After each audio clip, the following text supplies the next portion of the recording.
So we were sent this HarborHue 3-in-1 giant beanbag chair. Now this is exactly how it came. Keep in mind this is vacuum sealed and it is wrapped in 3 different layers. So here is like a saran wrap type of thing. So it's going to look way smaller than what you think it would be. But go ahead and unwrap that first layer. The second layer is going to be the clear plastic. So you're going to want to be careful. Go ahead and lift up as much of that as you can and cut carefully. And you're going to go ahead and pull that off the package. You'll be able to slice down the sides and across the top, and then you'll be able to pull out the actual beanbag chair inside of another plastic wrapping.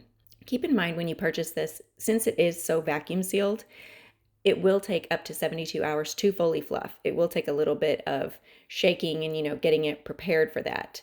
Here's the actual plastic that you're going to cut off. And as you can see, it's already starting to expand. I'm going to do a little fast forward here, but it's in real time so you can see exactly what it's going to do. So you open this up and it's just going to slowly start expanding over time, okay? The first thing I noticed is how heavy and dense the foam feels. It's not that cheap, crunchy feeling you get in typical bean bags. This is actual shredded memory foam, and you can feel the difference as soon as it starts to loosen up. The cover is soft and feels durable. I love that it's machine washable because anything this big is going to be used constantly, and I'm sure tons of kids are going to be jumping on it.